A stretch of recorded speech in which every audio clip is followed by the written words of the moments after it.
Oh, you stopped liking Paul Valery. Don't quote Paul Valery. But you used to love Paul Valery. I don't give a fuck what Paul Valery But says. I discovered him through you. You're the one who got me into Paul Valery. Don't quote Paul Valery at me. I don't give a fuck what Paul Valery says. What do you give a fuck about? I give a fuck about you buying that painting. I give a fuck about you spending 200 grand on a piece of shit. Don't start again, Mark. I'm going to tell you what I give a fuck about, since everyone is coming clean. I give a fuck about your snickering and insinuations and your suggestion that I also think this picture is a grotesque joke. You've refused to admit that I can feel a genuine attachment to it.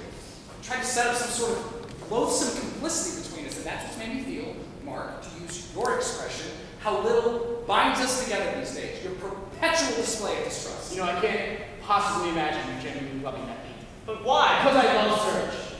And I can't love the Serge who's capable of buying that painting. Why do you say buying? Why don't you just say Because I can't say loving. I can't believe loving. So why would I buy it if I didn't love it? That's the nub of the question. You see how smug he is? I'm trying to be straightforward, and he responds in this pompous, heavy-handed tone. And it never occurred to you for a second, however improbable it might seem, that I might really love it, and that your vicious, inflexible opinions and vile assumption of complicity might be hurtful to me. No.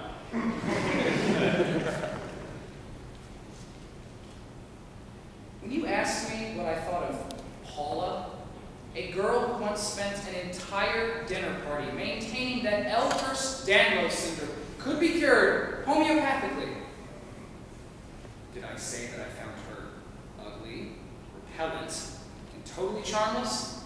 I could have. Is that what you think of Paula? What's your theory? Of course not. He couldn't possibly do that. You see what effect you can have? Do you think what you just said about Paul? Worse, actually. No! Serge! Worse than repellent. Could you explain to me how someone can be worse than repellent? Oh, interesting. I see when it's something that concerns you personally, words can bite a little You deeper. explain how someone can be worse than repellent. You need to take that frosty tone. Perhaps it's... Let me try and answer.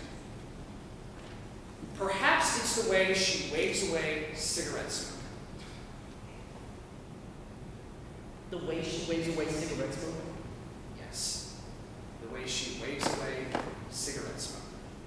What appears to you a gesture of no significance, which you think of as a harmless gesture, is in fact the opposite. And the way that she waves away cigarette smoke sits right at the heart of her repellence. You're speaking to me of Paul, the woman who shares my life in these intolerable terms because you disapprove of her method of waving away cigarette smoke? That's right. Her method of waving away cigarette smoke condemns her out of hand. Before I completely lose control, it's better explain yourself. This is very serious what you're doing. A normal woman would say, I'm sorry, I find the smoke a bit uncomfortable. Would you mind moving your ashtray, but not her? No, she doesn't deign to speak. She describes her contempt in the air with this calculated gesture. Wearily malicious, this hand movement she imagines is imperceptible, the implication of which is to say, go on, smoke, smoke.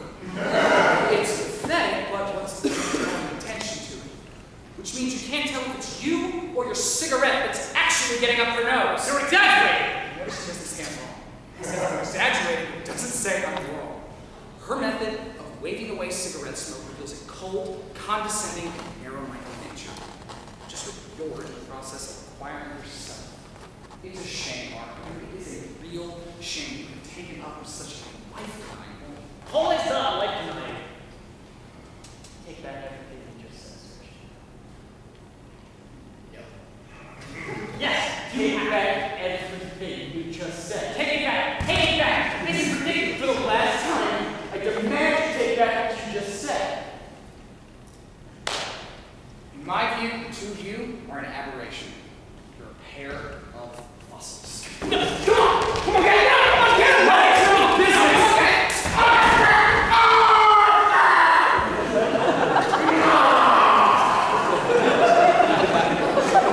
Come on, show me. Come on, show me.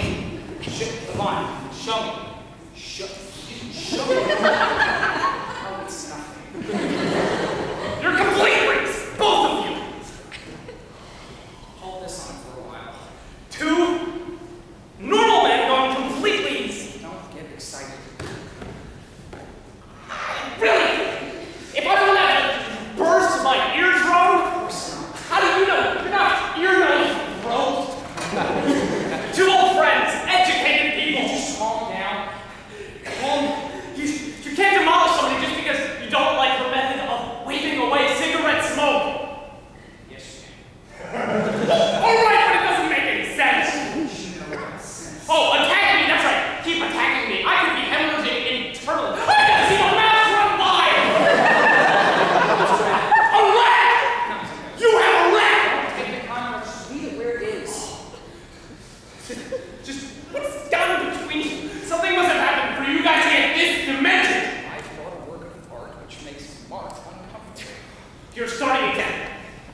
Why didn't you tell me right away what you thought about Paula? I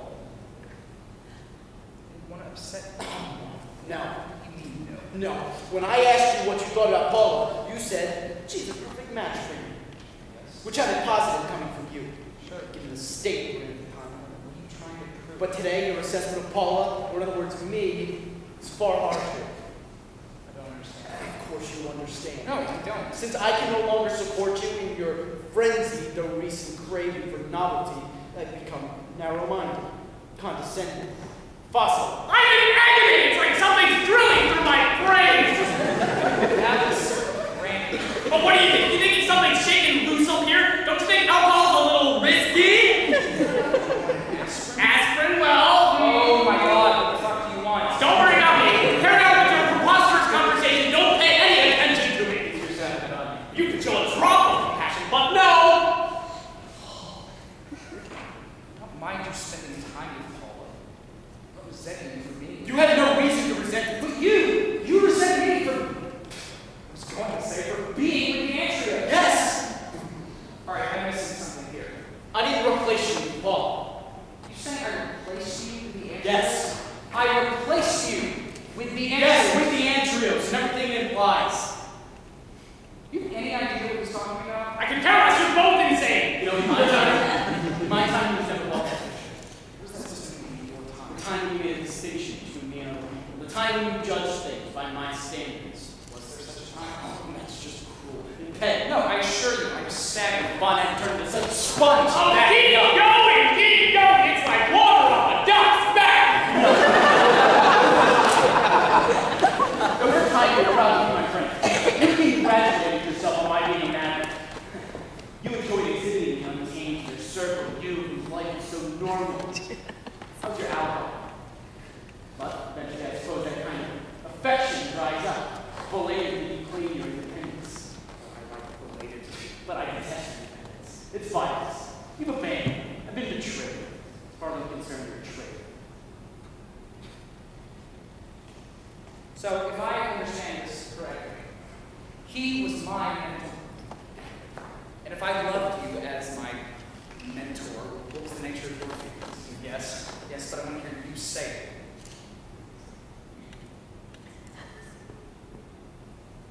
I love the way you saw me. I was always flattered. I was always grateful to you, thinking of me as a man apart. I even thought that being a man apart was a somehow superior condition, until one day you pointed out to me that it wasn't. This is very alarming. And well, it's the truth. What a disaster. What a disaster. Especially for me. Where you found in family, your penchant for idolatry has unearthed new objects of worship. The artist deconstruction. What is deconstruction? Oh, you haven't heard about deconstruction? You should ask Serge. He's very much on top of the subject. To convince me that some ridiculous artwork is even comprehensible, you pick a word from Builders Weekly. Oh, you're smiling. You know, when I see that smile, I still think there's hope. You idiot. And why don't you just make up? Can't we all enjoy ourselves this evening? No, it's my fault. We haven't seen much of each other lately.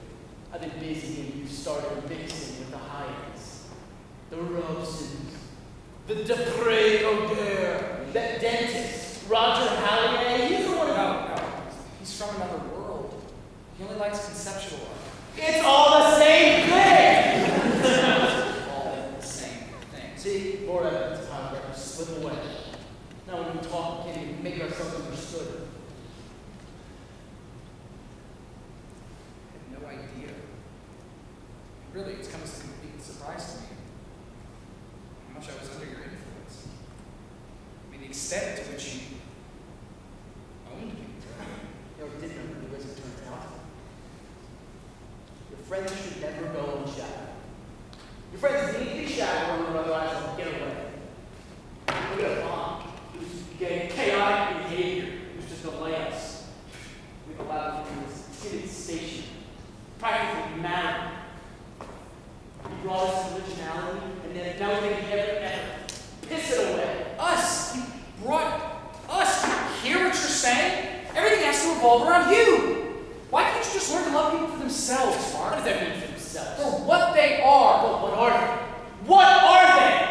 Apart from my faith in them? I'm desperate to find a friend who has a kind of prior existence. So far, I've had no luck. I've had to mold you. But, no, there comes a day when your creature has dinner with the Depreco Dare, and to confirm his new status, goes off and buys a white painting. So here we are, at the end of a 15-year friendship. Yes. Pathetic! Only we managed to have a normal discussion. I mean, if only I'd been able to express myself without losing my temper. Yes, nothing. No, go on. Why can't we exchange one single dispassionate word? I don't believe in the values that dominate contemporary art. The rule of novelty, the rule of surprise. Surprise is dead meat, Serge. No sooner conceived than dead. All right, so? Nothing, that's all. That was my appeal to you. My surprise value. What are you talking about? Surprise value has lasted quite a while. Finkelson is a genius! I told you he understood the whole thing. Yvonne, I'd really appreciate it if you stop umpiring this entire thing and stop imagining that you're not implicated in this conversation. You want to implicate me? I refuse. This has nothing to do with me. I could have a burst eardrum. You heard this out. You see, Yvonne, what I care about you at the moment, apart from everything I told you, is your craving to put me and Serge at the same level. You want us to be equal, to indulge your cowardice. Talking on an equal footing, equal the way you thought we were when we were friends, but we were never equal. You have to choose. I've chosen. Excellent. I don't really support it. Oh, you're not going to turn your poor boy down now, are you? Why do you see each other with hate? It's obvious we do hate each other. I mean, I don't hate you, but you hate each other and you hate me. So why do we see each other? I was looking forward to relaxing after a ridiculously crazy week.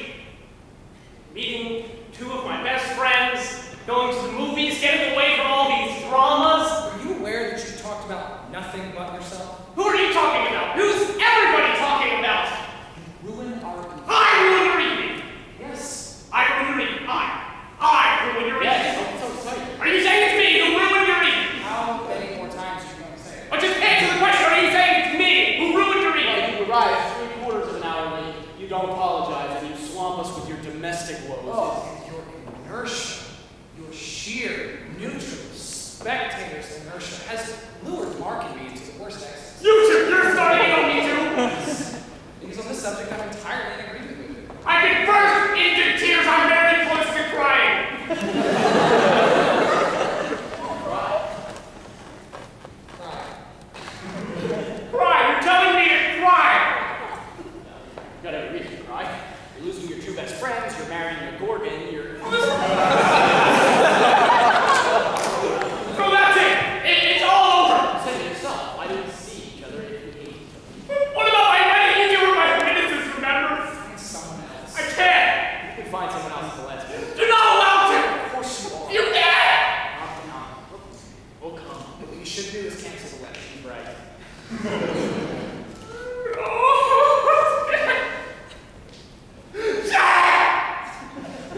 What have I ever done? You know?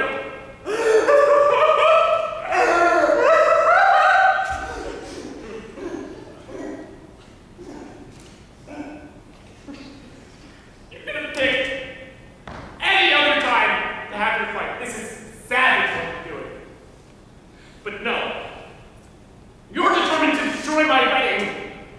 A wedding which is already a catastrophe, which has already made me lose 10 pounds. And now you're totally screwing it up! There are two people whose presence guaranteed me some spark of satisfaction. And now determined to destroy one another, just my luck. Do you think I like packs of Bilovax paper? Do you think I like rolls of Scotch tape? Do you think that any normal man wakes up one day desperate to sell expandable document wallets? What am I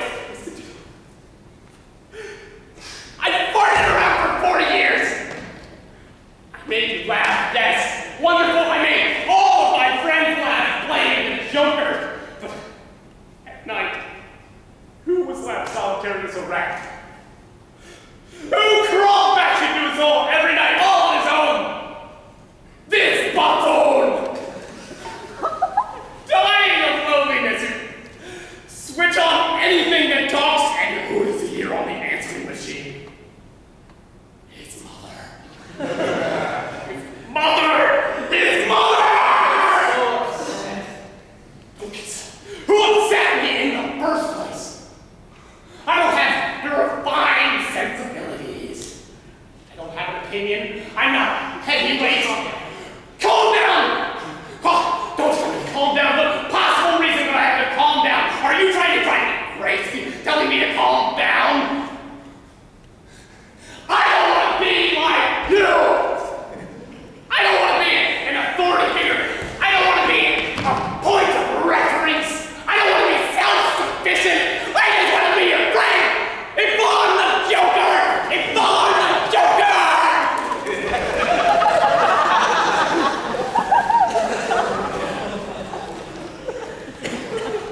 Could we try and steer clear of pathos?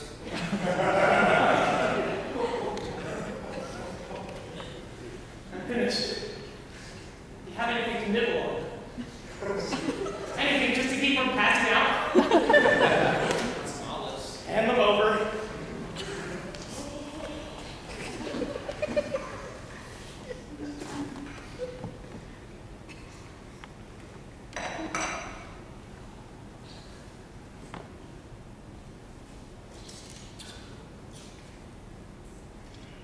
Want some?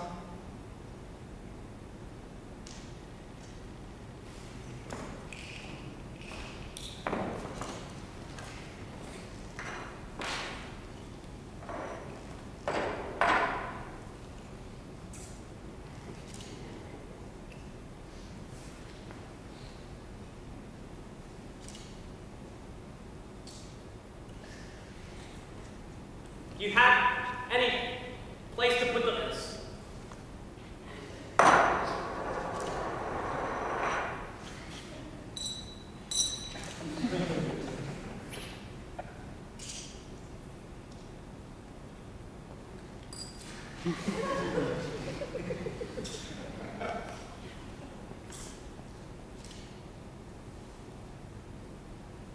To think. We've reached these extremes. Apocalypse because of a white square. It's not white. It's a piece of white shit!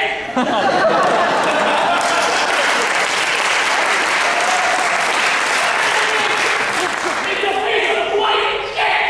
Think about you find this thing is demented!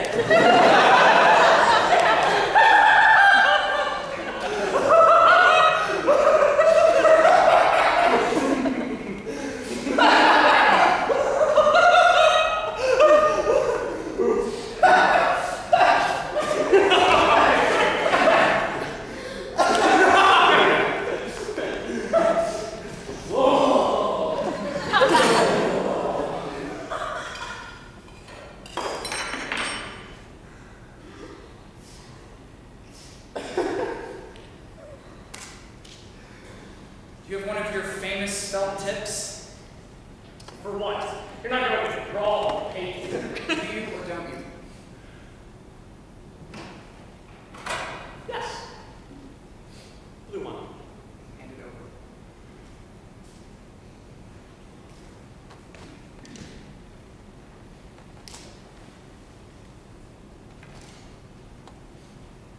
Go on.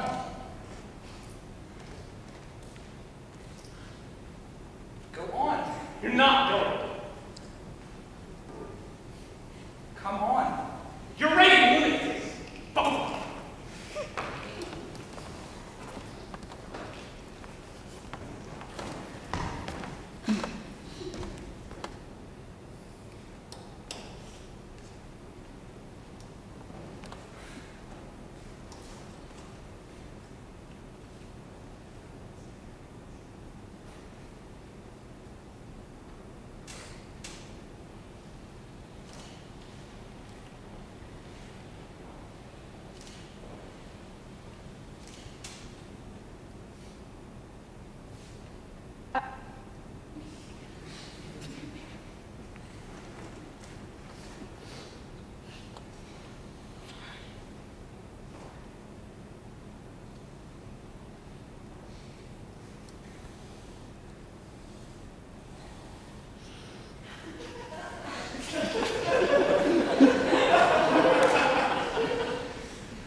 The day after the wedding,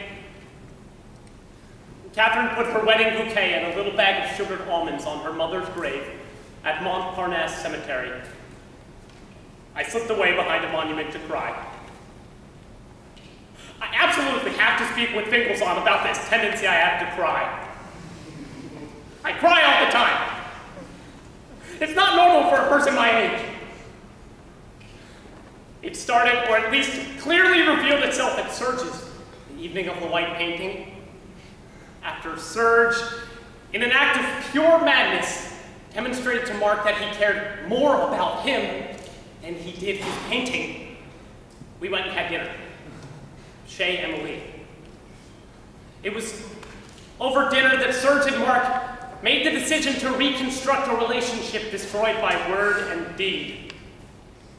It was over dinner that the expression trial period was used, and I burst into tears. This expression, trial period, applied to our relationship, set off in me an uncontrollable and ridiculous convulsion. In fact, I can no longer stand any form of rational argument. Nothing formative in this world, nothing beautiful or great has ever been born of rational argument.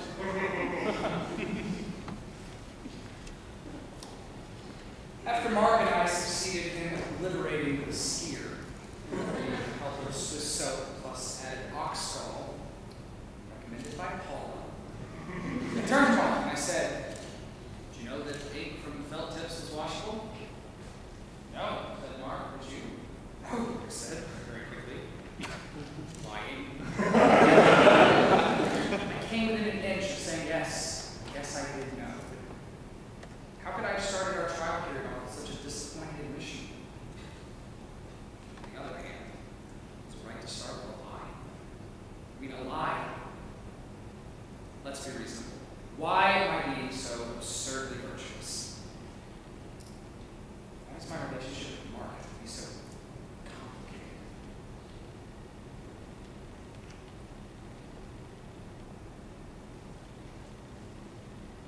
Under the white clouds, snow is falling. You can't see the clouds, or the snow, or the cold, or the white glow of the earth. Snow is falling. Down the hill glides a solitary steed. He glides and disappears from the landscape.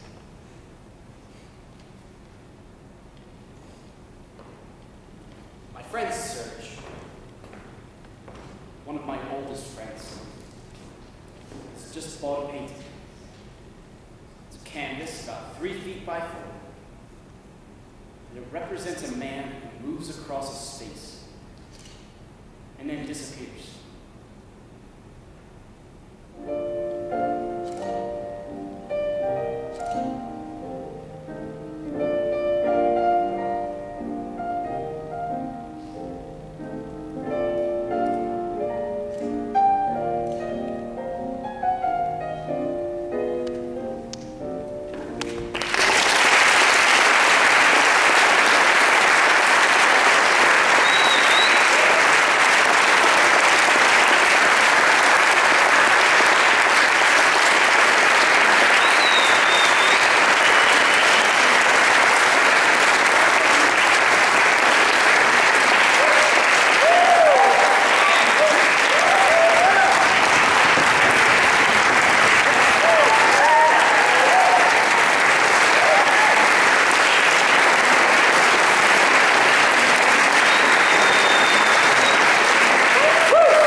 didn't get 15 off. Okay, I'll see you tomorrow. Yeah, we're all there tomorrow. Oh, yeah. I didn't say all fall.